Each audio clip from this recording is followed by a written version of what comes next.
You guys can see my screen? Yes, we Yes, can. sir. Yes, sir. Awesome. Hey, nice. I can hear some voices and see some faces. This is good. Great. So, okay, everyone, I understand that, me talking about motion design doesn't qualify for exactly the Sunday vibes. So I'm going to keep it light, right? Now, normally I don't believe in giving gyan. I think I mostly prefer having actionables in front of me. But you guys are like smart people. You have context about the problem statements that you're trying to solve. You must have spent months on something like this. So my Kalka Ladka 45 minutes will not be able to solve your problem prescriptively. But I would love to enable you in whichever way I can. So I've put together some ideas around motion design, and it's nothing crazy new that you have never thought about or never heard about.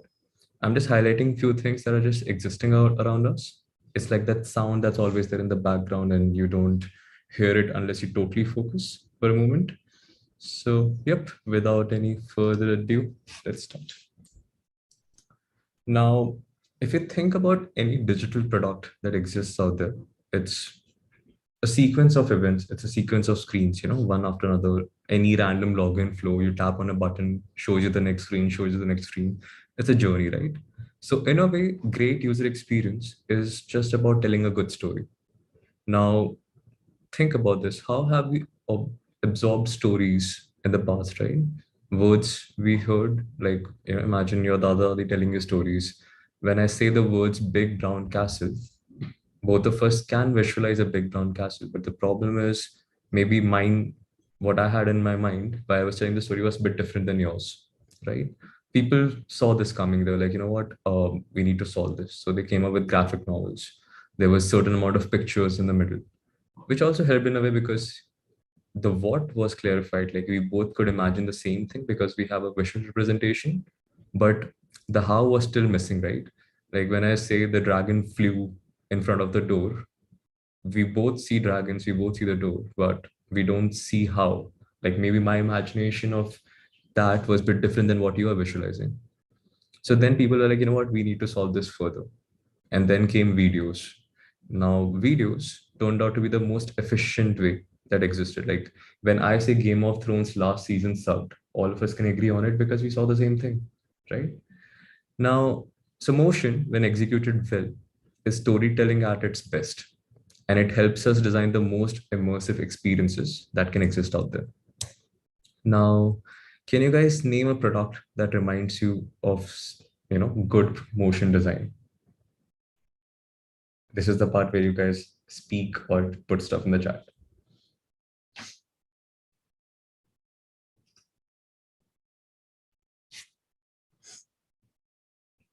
Come on, you might have liked something. Apple basically, like their ads are so much into motion and graphics and sort of thing. Nice. Just representing it into a simple watch thing and AirPods. Like Apple videos are like always the best like ad Apple. Got it. Like they can move the product in any dimension and then represent and convince you to buy it. Like yes.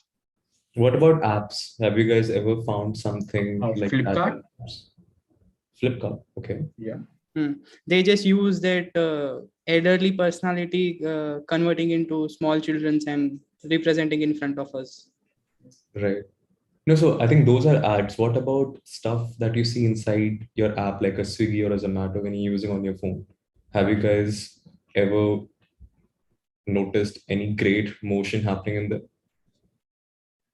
Yes, like like if you put like when we like order some stuff or like or like in the Swiggy the delivery man is like like showing in the map and like they have like some like very good visuals.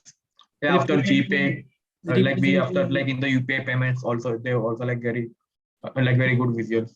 Representing the delivery person's model, like his scooter and his image traveling through the path.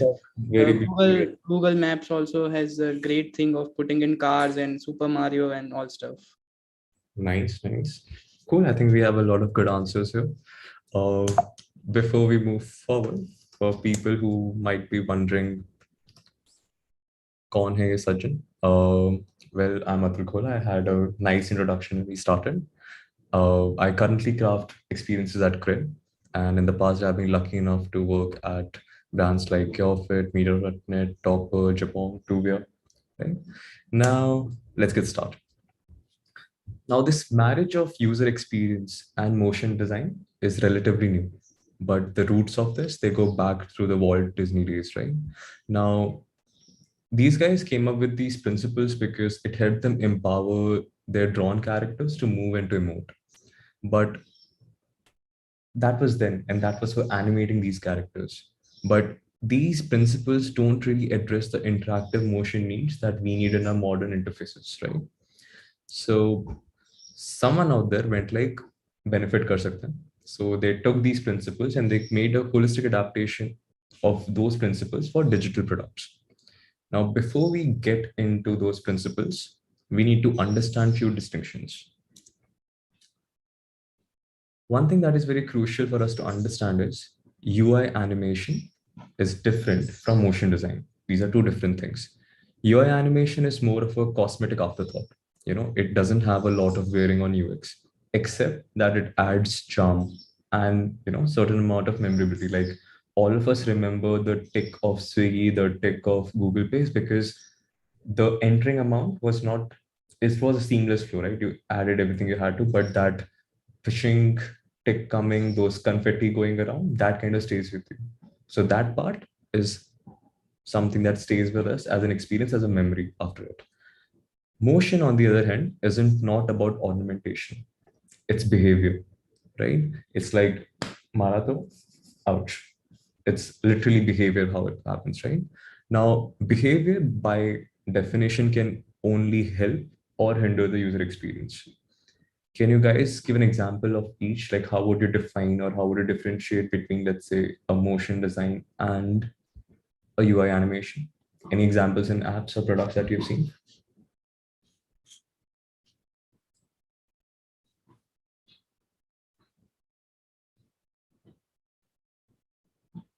Okay, I'll give you a clue. The GPay tick mark that you mentioned is one of these. Which one do you think it is? I think like it's animation. That is right.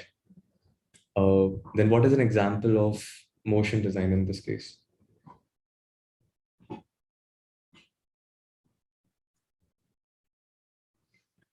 If you guys ever go on a website and you move around your cursor, when you hover on a button, do you see it changes a little bit?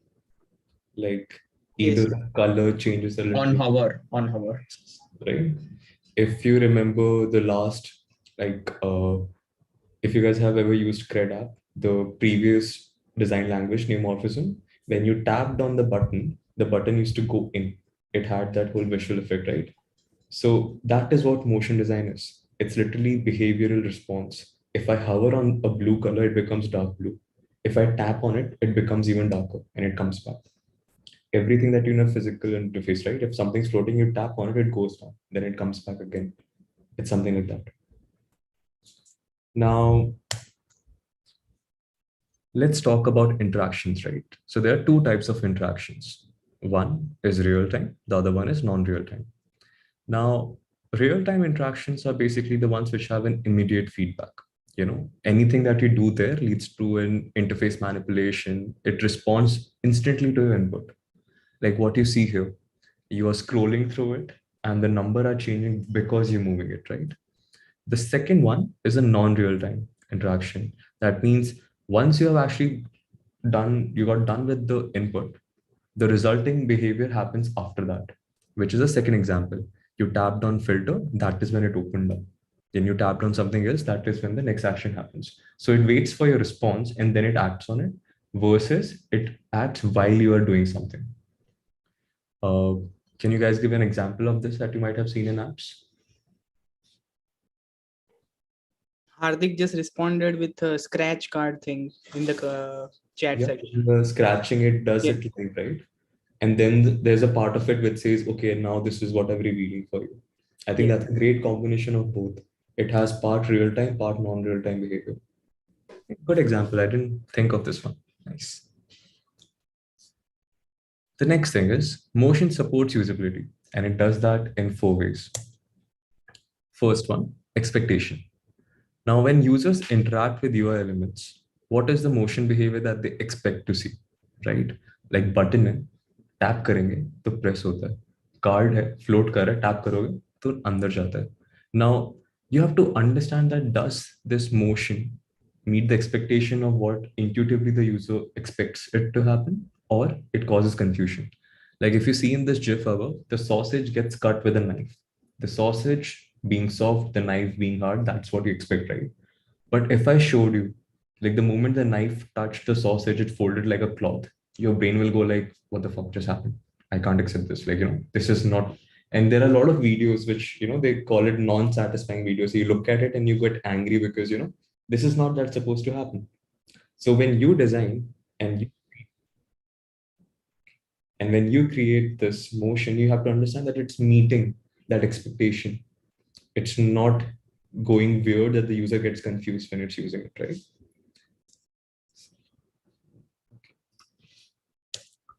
The next one is continuity.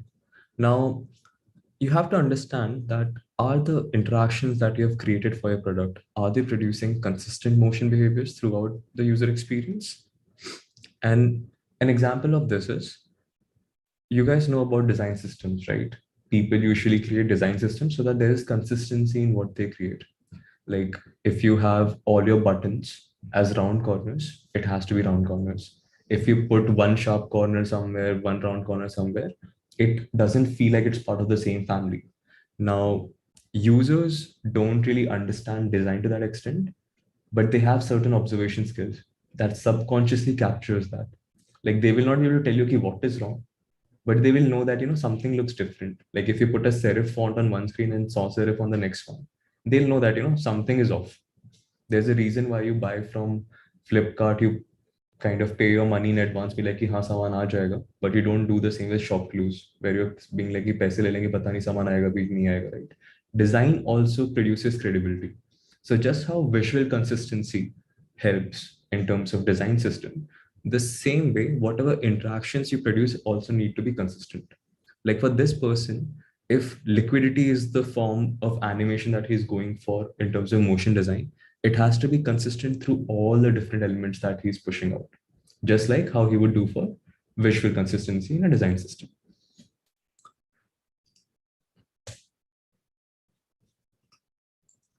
The next one is narrative.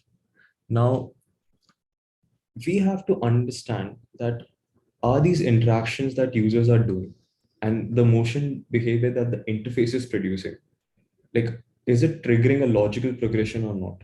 Like these both have to go hand in hand. Like we have to think about this, right? This example, the business wants to ask you a certain number of questions so that it can show you a result.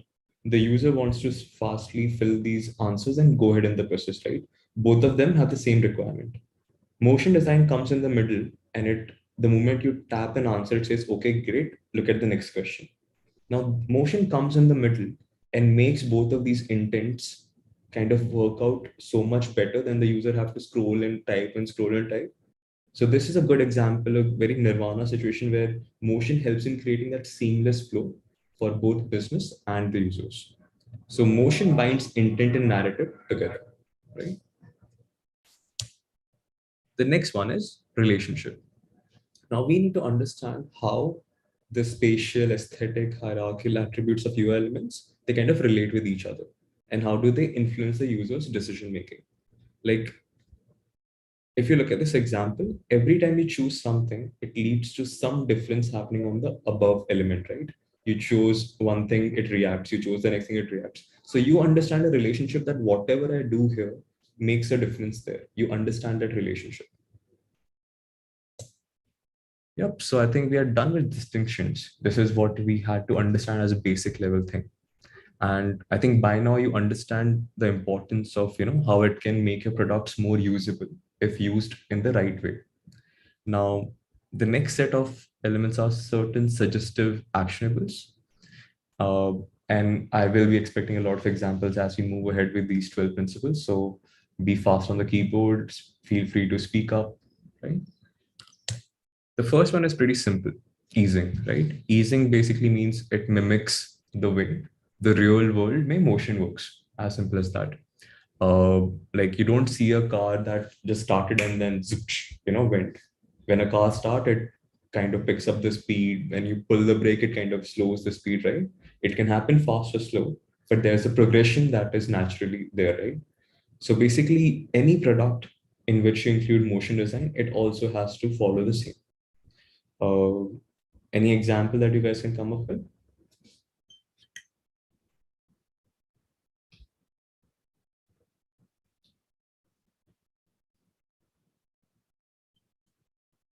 Come on, scrolling is something that happens with every product.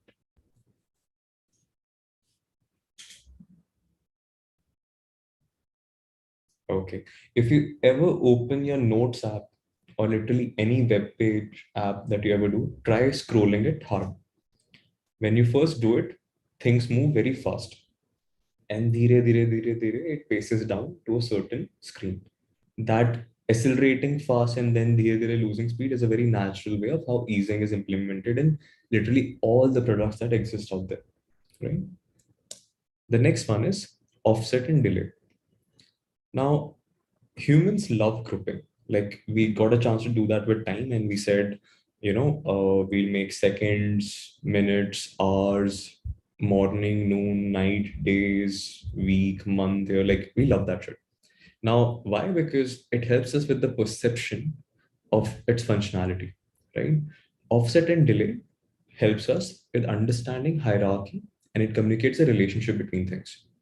Now, this is something that kind of helps both products and the users, because look at this example, right?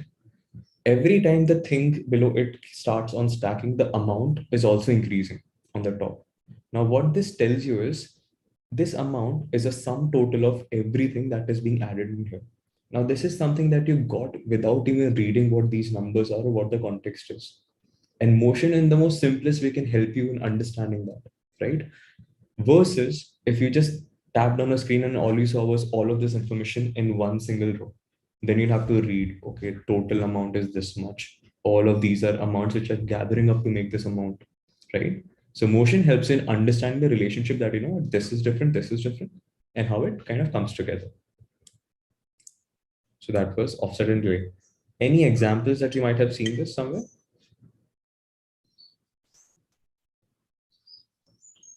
This one is homework. Figure it out somewhere. Great. The third one is parenting. Now, parenting basically links properties of your elements, right? Now, which means that property change in parent will lead to property change in child. It establishes relationship and allows better communication.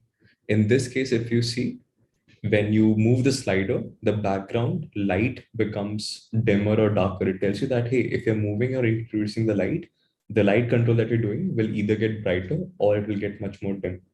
Now that is a great example of how the elements react to when you're interacting with one of these, right? Any examples of this that you might have seen?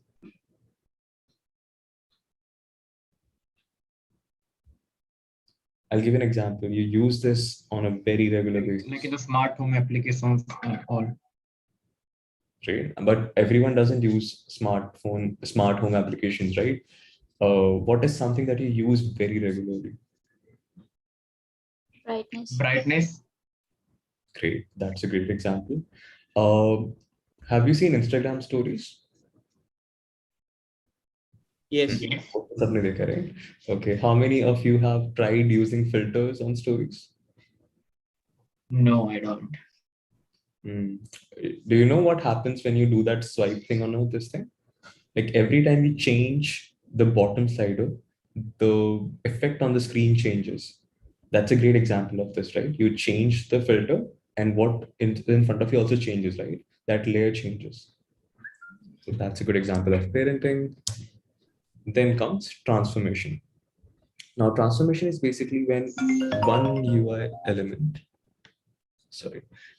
when one UI element kind of changes to another. And transformation is an effective way to show users their status in relationship to a goal. Any example that where you might have seen this?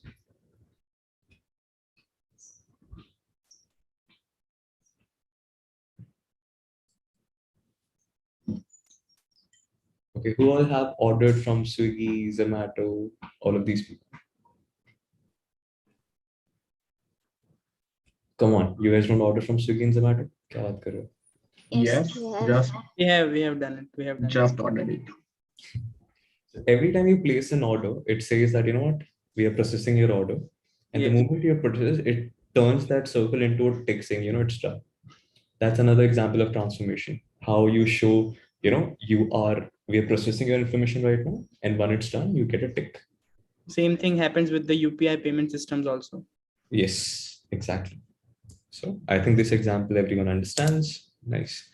Then comes value change. Now, numbers exist in abundance around us, like all your products, which are banking, fintech, e-commerce, like all of these apps are filled with numbers. If you're into stocks and if you invest somewhere, you'll see these numbers going up and down on a daily basis. If you're into crypto, sorry about you, but you see even much more fluctuations than that. Now, that's the thing about numbers. They have a tendency to change. Now, when you change this value through motion, it suggests that, you know, this number is dynamic. It can be changed. And studies show that if you don't use motion to kind of move numbers, the kind of intent to engage with it from users kind of decreases.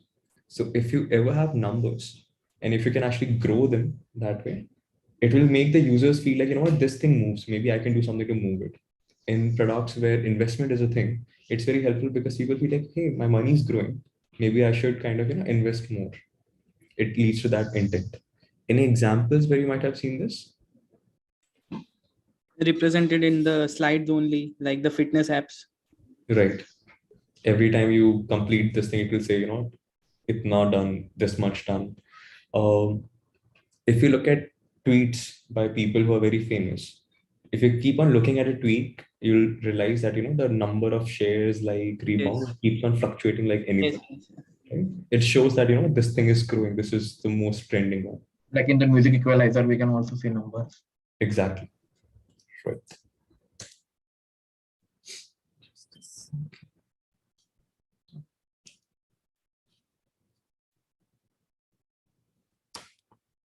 Yeah.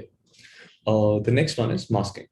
Now, masking is basically the strategic revealing or concealing of parts of UI elements while it still stays identifiable. Where have you seen this the most? Any idea? Snapchat, Okay. Snapchat में कहाँ पे? like this kind of design, like we've seen the like also like a Facebook marketplace में वहाँ पे भी ऐसी kind of होती है. Google Lens is the best Google Lens. represent this because they only firstly started it and everyone is following. Although we can say that in clothing and fashion industry also, like they are putting it, like if you want to search the same thing that come to our platform, use the lens thing and you will find the product on us. Right. So this is like very, you know, product focused examples. This is something that happens very much around us on a daily basis. When you upload profile pictures on any platform, you upload square pictures. When they have to represent that, hey, this is your profile, they'll put it in a circle. Still your profile, right? When you put a comment on someone's post, you'll get a very scaled down version of the same profile picture in a small way, right? Now the thing is, they're using that same thing. They're masking it in different ways, but it always stays identifiable to you because, yeah, this is still my picture, right? This is a very dumbed down example of the same thing that we're talking about. Then comes overlay. Now, 2D space by default has no depth, right? It only has x-axis and y-axis. Now, overlay creates this illusion that there is a background and a foreground to something. And these elements kind of are either hidden or revealed based on the user needs. Any example where you might have seen this? Email. Sorry? Like Gmail. like to-do application, Microsoft Gmail. to-do emails that like there's also one app like the inbox by Gmail, which was like discontinued. Right. So for the longest time, we always used to think of this as a super user interaction. That means not everyone will find it. It's a very rare thing that You cannot keep very important actions out here. Now this came as a surprise to me that my mom uses WhatsApp, and I saw her using these things, and she's not very tech friendly either way. So I think only WhatsApp is a product that has somehow reached to a comfortable level for all parents out there, but she uses this. So yeah, that's a good example of overlay and how these super user interactions, which were termed at a time, are now getting very familiar with people. Then comes, oh wait, we didn't do cloning, right? Yeah. Now, cloning is basically your elements, they need a clear point of origin, right? That links to the element that is already on the screen. Now, elements can't simply burst or fade into existence like that, right? I mean, there needs to be somewhere they're coming from. Now, any examples where you might have seen a behavior like this? Google Drives. How? Google Drives. Wait, Google Drive has something similar?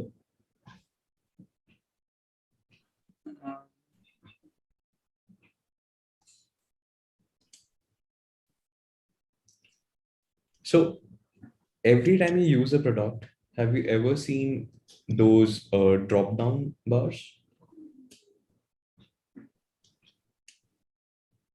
Or those three dots which are at one end of the screen, right?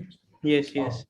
There is no reason for you to believe that if you tap on it, something should happen. Like if you tap on a drop down, suddenly there will be a big box with three more, like, options in it. If you tap on a three dot screen, three dot button, suddenly there will be a, layover with five more options. Like these things are not natural to happen. But for some reason, it is now a principle that everyone applies, right? It is something that someone came out there and said, Ki, aaj se ye aisa hoga, and we all accepted it. Like it took time to kind of become familiar with everyone, but that is what cloning is. Because as a designer, you cannot fit everything in the same screen, and not everything is used for everyone. So you find places to put it in. You find places where it can happen. And this whole cloning is the funda where you tap on something and something else happens. Then comes obscuration. Now, obscuration is pretty simple. Think of a frosted glass door. You know, piche kuch hai. You get a silhouette of what it is, but you don't really know what it is. So this is something uh, this is something similar that happens on an interface. Any examples of where you might have seen this?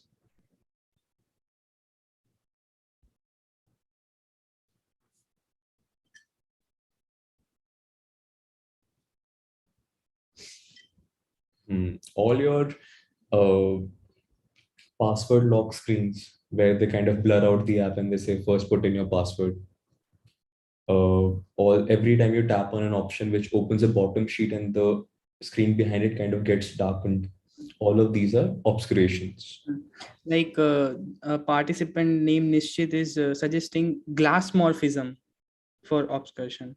Like he's saying that technology, and Vishal is saying about pop-ups, which are very much common everywhere. Like whenever you open certain app and they will just show with some updates or some offers which are currently working on it, and we just have to close it if we are not interested. Right. I think pop-ups are a great example of that. Like every time I show you something, I darken everything else so that you can only focus on one thing. That's obscuration. Then comes parallax. Parallax is basically two UI elements that move at the same time but with different speeds. Uh, this usually establishes hierarchy. And the hierarchy is that, the one in the faster foreground is something that is interactive, and the one in the background, which is slower, is non-interactive.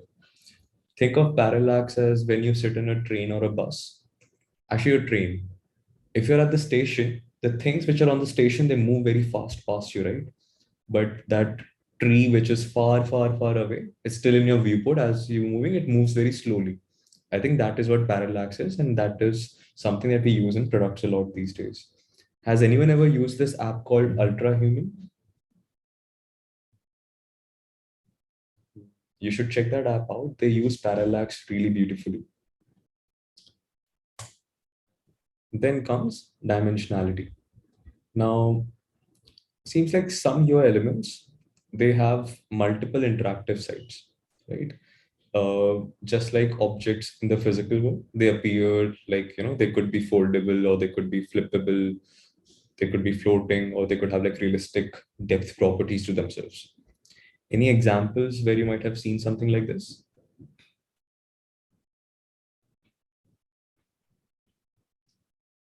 E-reading apps. Exactly. If you check out Apple Books, you'll be surprised by the fact that you can actually flip the page from any angle. You can pick the bottom corner, you can put the middle, you can like this makes there's a very different delight that comes with such interactions. You feel like, they have brought a physical experience to a digital one.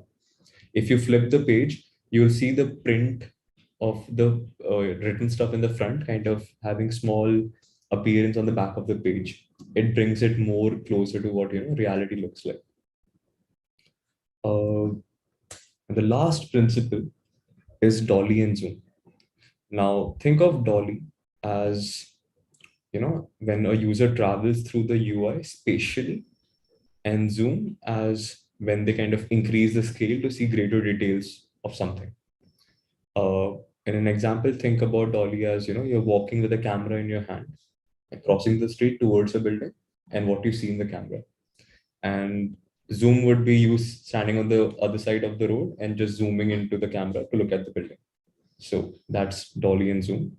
Any examples where you might have experienced this in products?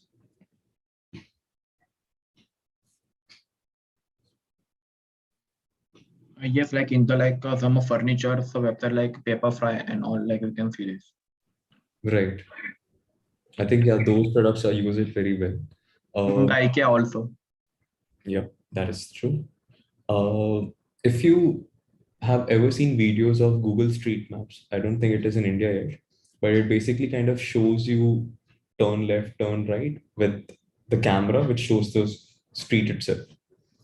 So I think that is a great example of Dolly, whereas your normal maps, when you look for, Volt's gym, Indiranagar, when it shows and then you kind of zoom in, zoom in, zoom in, that is another example of just a normal zoom. Now, that's all the principles that we have that I wanted to share with you, which I feel that, that could really help in whatever you guys plan to design for your projects. Uh, Now, all these principles, they establish that motion is communication, it's design. And if you uphold these principles in whatever you create, even the saddest UI elements can turn into the most sophisticated agents of human communication. But if you ignore them, if your motion that you created kind of embodies characteristics that are not found in the real world, there is no amount of aesthetic splendor that you can create which will overcome these results. So think about these.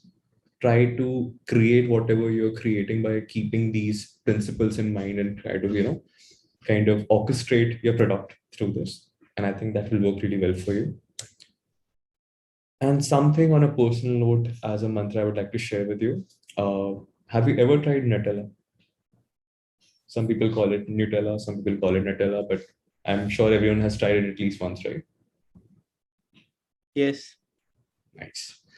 The thing about Nutella is when you eat it, you don't feel saturation. Like if you eat something else, like jalebi khali, chocolate khali, एक खा लोगे, दो खा लोगे, then you feel like हाँ the इतना काफी है, ज़्यादा मीठा हो गया, right? It touches that saturation. Now, Nutella doesn't have that, and I wanted to judge your motion design in a very similar way. Very recently, I was trying out a product which, when I started onboarding it, the text came from here, the button came from here, the image kind of popped up in my face. It had 7 steps of me providing, and every step had a tufan in the page. Like it was a lot of stuff was happening, right? And at that point, I realized ki motion, adding motion is not the solution. Adding when, where, and how much to add is. You need to develop that right taste.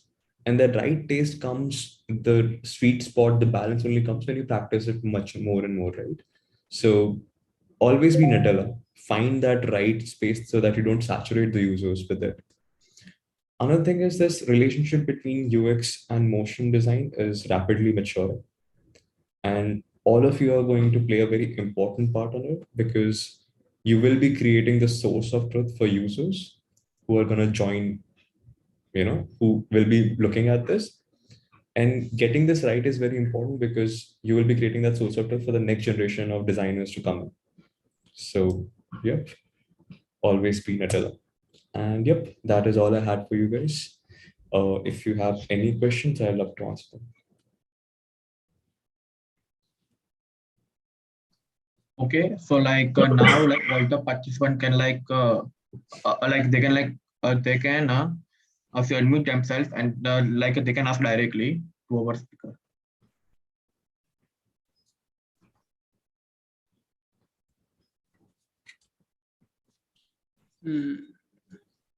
A note to the participants, kindly please switch on your camera so that you can interact one-on-one with the expert. So it would be much better to ask a question with the cameras on.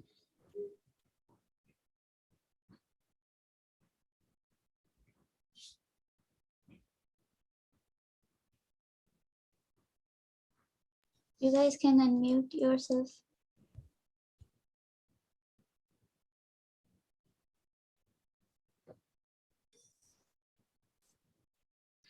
So just let me just give it a start. Like it was so coincide, so on point. Like the descriptions were too much minimal to accept it and work on the designing sector. So no queries on that point only. Like there was not a single point like we can broaden it and have a discussion about it. Like it was so coincide and on point. Sure. I'm great that you feel that way. And I'm glad I have such a smart audience. No one has any doubts. That's nice. Cool. Then I think it was nice catching up with you guys. And I wish you the best for your projects. Take care. Sir, so we have one question in the chat by Vandan. Sure. That's good. Can I just read it out? Like, yeah, please. That will help. While creating application, should we include more and more aesthetic UI interactions, or should we keep UX much similar, much simpler? I don't think there is an if and or here, right? You have to create both. Like an experience is a balance of everything that you see, that you understand, that you kind of behave with. So there is no one thing. Like product design itself means it's a combination of use interaction design, interface design, experience design. So all of these three together make that experience. So there is no one way out of it that, I'll create a very beautiful looking product, but it will not function okay.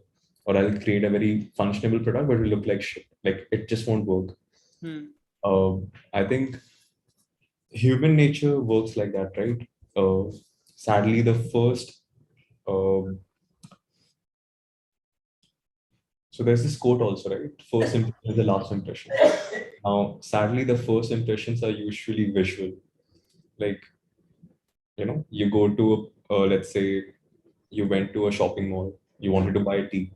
You have 180 tea, different brands kept there. You cannot taste each one of them and kind of get to know which one is the best. So, what do? You look at the packaging, whichever looks the prettiest, you go like, I'll go with this. You might take that tea, you'll go home, make it, and it might taste like shit. You'll be like, okay, looked good, tasted horrible, not gonna go for it again. So a great UI will obviously attract the user. A great UX will make him come back to you again. It will make him use it further. And a good interaction will make that experience more delightful. If you have all of these three together, you have a good product. If even one bar is not working out, you have a scope for improvement. And I think that is something that you should all keep in mind while you create your projects for this hackathon. Perfect. Like we can say to it from the CRED point of view also, like in all the particular startup now, humor is also a particular part to add into your branding thing. Like, right. We also have one query from Hasti. We also have one query from Hasti. Ask a question about how do we keep up with design trends? I think couple of years back, it would have been hard. But luckily, with the whole internet and everything existing around us and platforms which support this, I think it's very easy to be there. Like at this point, anyone sitting in any corner of the world can simply check out Dribble, and you understand, what are the top designers out there still doing. And I think that is a great way to keep up with the trend. Like, I think how neomorphism came into picture, right? There was some agency called Heartbeat Agency which created a shot. Everyone was like, okay, looks nice, cannot be created. But then suddenly everyone started creating neomorphism shots. Like it came as a small trend, and then all designers kind of caught onto it because it was just amazing and very different to look at, right? After so many years of making empty hollow boxes and triangles, people were bored. They were like, I want to create something different. So I think stay on these products, Pinterest, Dribble, Behance, they are great spaces to understand what's going out there in the world. And that also helps you in understanding what do you want to compare yourself to. You're not restricted to a small classroom of 30 people in the same demographic at all, right? Or the same country anymore. You can understand what's going there in the world and how great you have to be or how beautiful you have to design because you have literally the whole array out there. So Yes, Hardik, you can unmute yourself. Sure. Thank you, Khushbu. Hey everyone, I'm Hardik, and thank you for this wonderful session. Just wanted to know, Atul, that there are a lot of tools that nowadays we can use to start motion designing. So like we have all time boss Adobe After Effects. Now we also have Rive, right? And we also have Spline 3D for 3D animations. So there are a lot, and Blender as well. So like what would you recommend for starting motion design? Like what tool should we use? I think the thing about tools is, I think how it never matters, right? Hmm. Like you could use Rive, you could use After Effects, you could use any software that kind of executes your idea. I think the what is important. I think the experience that you plan to create is something that you should kind of, find a balance between innovation and intuitiveness and have that perfect idea of what you want to create. How is, I don't think it matters. Like it is something that will have dependencies in your product that you're working in. Like if people have the right stack added to your product, then it's very easily implementable, right? If someone uses Lottie as their stack, then it's easier to go the After Effects versus Lottie. But I think Rive is something that is coming up. It's like a Figma for motion design. It's pretty brilliant. It has a lot more features than Lottie currently supports. If someone is starting out, I think Rive would be a great place to start at. Uh, Lottie and After Effects is for people who started this. So for them, it's a hard learning curve now. No one likes learning curves, so they're like, I'd rather just stick to this. But if you're starting out, I think Rive is a great place to start with. All right. Thanks a lot, Atul. Actually, I had a follow-up question. Actually, I was very interested to know, like, what is your motion design process? For example, in CRED, Hmm. that like what exactly what animation to use here, for example. So all the inspiration, and what is the process? Like, do you sketch it out first, or do you make some prototypes, or then go with No, I think the final? I am more of a product designer that dabbles into motion design a little bit, but we have gurus of motion and animation design at our team. We have Motion Monk, Motion Smith, there is Rishabh. Like these guys, I think they will be the right people to even answer it. Like I wouldn't even consider myself at par with them. They are brilliant at what they do. So I think that is something that they should completely answer for you. Do connect with them on Got it. social Thanks media. a lot, Atul. Thank you, everyone.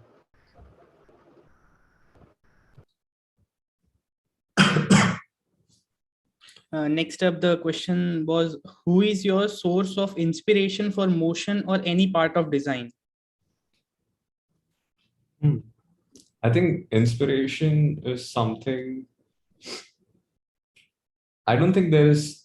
I don't think the process of inspiration works like, I want to do something, so I look for it and then I find it and then I create it. I think inspiration happens over a long interval of time subconsciously. Like one day you just opened Dribble, you saw something, you liked it, and then it stayed in your head. And then you forgot about it. The next time you're looking at something on Pinterest, it kind of stayed in your head. Like a lot of these experiences happen around us in a physical environment, in a digital environment. And when you want to create something, it gets subconsciously attached to your imagination itself. It's very hard to point that this is where the idea came from, because everything is kind of a derivative of something else, right? So I think inspiration is something that you have to constantly just be involved in these creative interfaces like Dribble, Pinterest. You keep on absorbing things, and when you are at the state of execution, these things will just combine and come up as something. And I think any other part of design, I think our design chief CDO, Harish, I think that person is someone who inspires all of us in the team. He's brilliant at guiding us in terms of what we should do and what we shouldn't. So I think yeah, he's someone that I look up to.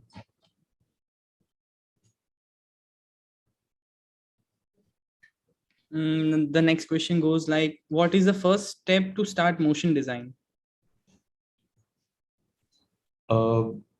So I think I learned motion design in a very organic way. Like I never went on it like, let me look at tool of how to move A to B, how to jump, how to do this. I just made something and I wanted it to move a little. Like I was like, I think it's on my Instagram. The first character I used to illustrate at one point, I made a character and I wanted his hand to move because I was trying to give some burgers in his hand or something. I was like, it would be great if the hand kind of moved. So I knew the what. I didn't know the how. So I went on YouTube, I searched for how to, move shit.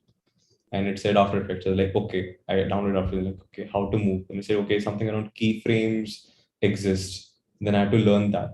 And all I did was I just moved that hand. And when I understood that, it completely opened a whole new world for imagination. Right?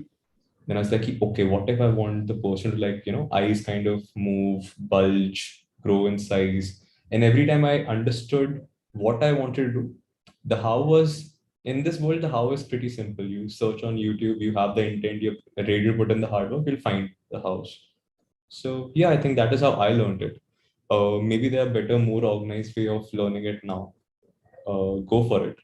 But I feel things that you learn like a tool now, they don't stay with you. Like if you try to replicate something someone else is doing, you'll replicate it, then you'll forget it. But if you kind of imagine something on your own and then you find ways to execute it, that thing stays with you. That has a much more shelf life in your head than those tutorials that you simply blindly just follow and replicate. The next one goes like, it's from Hasti. She's asking, what is the most challenging project you have worked on? Challenging project. I think there was this fitness planner in CureFit that was then, I think that was designing. It was challenging because we had to, like, if you think about a fitness planner, you go into a physical place like gym, right? And wahan pe you're already intimidated because some people are way ahead of you in the journey, some people are way behind. Like it's a very random space. And if you keep all the fluff aside, what you're asking a person is go into this space and lift heavy stuff. Why? It will make you look better. Eventually you'll get size. You're like, okay, then 6 months later it makes no sense. Like it's not something that you're comfortable with. Lifting weight makes you feel pain. The delight will come 6 months later. It's intimidating. It takes time of your busy day. Like there is no reason for a sensible person to go and do that.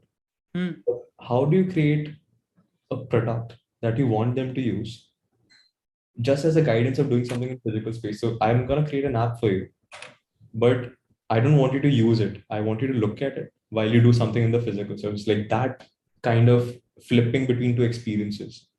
Like, how do you create for that? Now, that was the part of the problem. Another part of the problem was that I was someone who started working out since college. So I understand this area for a very long time now. Like I have met people, I've understood people, and since you're a designer, empathy kind of becomes a part of you. So you understand how a person who's kind of fat, who's coming in for the first day, how he's feeling. I also understand how a person with six pack, abs flaunting it around, how he's feeling at this point in time. How these two people, when they stand in the same ground, how they make each other feel.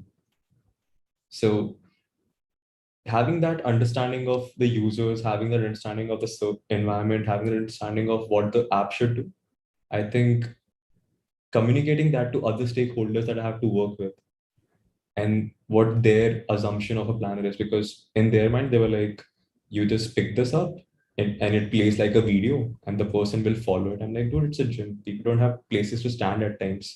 No one's gonna keep a phone and look at it and do reps, right? I mean, it has to work.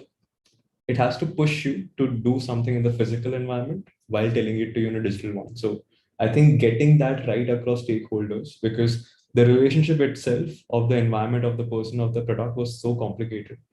Like making other people understand was very hard. Creating it was still easier. I think communication around that was a bit hard. And I think that comes as a part of this job. Once you're a designer, you're a part of a machinery that works in a certain way. You'll be working with managers, marketers, business people. Like there's so many different gears to this machine. And you are someone who's working for the company, getting paid by them, but you're creating for the user who's outside. So how do you kind of balance that? Like think about YouTube, right? When YouTube was out there in the earlier days, every time someone wants to watch a video, YouTube will show you 1 minute of ad. You are like, it's worth it. Those cute pandas are worth that 1 minute of whatever you have to see. Yes. But there was someone, and ads get YouTube money. So this gets them money to host these videos there. There is a designer who's sitting in there and saying that the user wants this, the business wants this is how we balance it. If the person fucks up in balancing, if YouTube says, look at 20 minutes of ads, then I show you one panda video, then 20 minutes of ads. If this balance was off, it would die. So how do you make the balance that is sustainable at the same time kind of gets user and business what they want? I think that is a pretty hard place to be at, but it's also kind of fruitful. Great. So like from the audience point of view, like everything is sorted. Like having this conversation, I have a confusion about the situation where like everyone is putting into design thing from the college time only.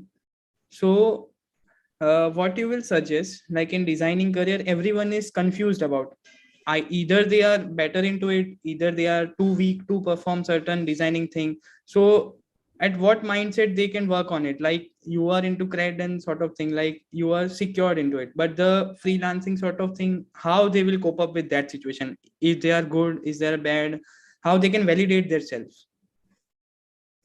I think, like I said, right, when you have a platform like Dribble and you have a good understanding of design as a person, I think you can judge where you are. Like a person sitting in Alto will be able to tell that Lamborghini looks better. I know I own this one, but this looks better. I think that understanding is something that exists out there. So it's not very hard to compare where you stand as compared to everyone else. The good part is reaching from Alto to Lamborghini is not that hard. Like it's a good problem to have, right? You have aspiration to be somewhere. The way is already sorted, right? Earn more money. It's a solved problem. How is something you have to figure out. Problems are those which you don't know how to solve. Like, like I think that is a problem. But if you want to get better at design, the best thing about it, it's all about hard work. And the great thing about that is you get exactly what you put in. So yeah, just keep on practicing, keep on working hard, and you'll get better at it. There is no other way around this. It's a skill that you keep on hammering on, and it gets sharper and better the more you hammer it. Great. Like in the as in software developer and coding career also, everything got sorted. Like this code looks nice, I have to just move from my state to that state. Solve problem. So like the talking about the hackathon thing and workshop, question arises, like we have been organizing a workshop at a hackathon on in August like before 15th of August. So what you will suggest as putting it a problem statement for an hackathon point of view in a design sector, what you will ask for making students to put at as an hackathon project to like put it in a designing sector, like the problem statement I'm asking, like what should be provided in the hackathon. I think instead of picking unrealistic problems that is hard to relate by people, I think you should figure out something that is pretty much existing around yourself. Like if you feel your college has parking issues, right? And it's flooding every day. People are putting more and more bikes randomly. People are not able to find, like, even if you find it, how do you take it out because everything is jammed? Like and this is a very hypothetical problem, guessing that you have those many vehicles in your college. I think find problems like that and then say solve for it, so that once someone has a solution, it is something that you can actually validate. It's not very hypothetical ki, NASA ko this product helps, but we don't know. Dude, no one's around spacecraft anyway. How do you even judge that? So push problems which, when someone says that this is a solution, it's that obvious, you can easily understand it. It can be validated. So yeah. Yeah, great. So we'll act upon it a designing sector in the hackathon and putting it in, like who are interested from designing team and all, they can work on the hackathon problem statement. As an design engineer career, would you suggest like making a alternative for Spotify page, Google home page, or like any apps like Swiggy, mutate it and present it in the resume for the particular company also, and for some other companies also, like we are pitching to CRED for as a design engineer, so we can make 5 alternate models for the top companies and we can pitch for resume. Is it a good practice? See, I think this, we have to understand that this has two sides to it. I'll tell you the side that doesn't work. So when you redesign products like, let's say, Swiggy or Google, what you're saying is 5,000 designers that you hired from different areas of the world was so fucking amazing at what they do that they got hired there. Couldn't think of what I could think. So, मैं बहुत मस्त है. Look at this, right? Now that in some cases can rub off in a wrong way, right? The great thing about that is it shows that, hey, I'm so interested to be a part of this team, is that I picked up this very specific problem that I feel I have a solution to. Now, how you pitch this is what will kind of put you in one of those buckets. So I think if you do that, be very humble about it. Be like, you know what? I was so into it that I wanted to like do something about it. So I picked up a space which I think I would want to solve for. This is what I came up with. And I obviously am, just starting out. I might not have the right idea. I don't know the 100 restrictions and, constraints that you worked around. But this is just me as someone who's from the outside felt about this through some user research that I did around myself. So I think थोड़ा सा ऐसे करके, but you can still put it. Done.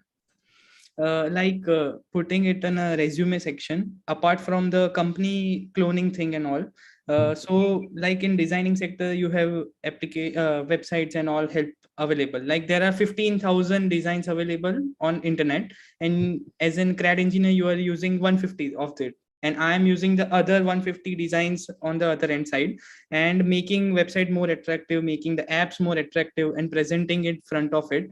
So the viewpoint and the mechanism that you are using on your perspective thing, so companies can hire you on that basis also, like how mindful and how the perspective oriented you are.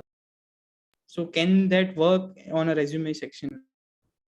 I think it can. I think if I'm getting the question right, it's like if I had to imagine Swiggy, this is how I would create. Like it would be maybe purple in color, would have some. I think some people do that too. Like if designers at Google had to design some other thing, they would take their visual theme, put it there. But again, like I would say, that also shows how creative you are in your capabilities as a designer. But yeah, I think it should be more than reskilling. It should have some substance. It shouldn't be just like, you know what, I took your thing and I put it in a different theme and I'm sharing. I think it needs to have something more on an experiential level rather than just how it looks. Perfect. Cool. I think I have to drop off on a call now. It was lovely meeting you guys. All the best for your hackathon. Take care. Bye-bye. Thank you so much, Just Mr. a Atul, second, for being a part. like Khushbu will end the session. Like, so. Yeah, sure. Thank you so much, Mr. Atul, for being a part of this workshop. It was really great learning experience. Thank you. Thank you so much for having me. Bye. Bye.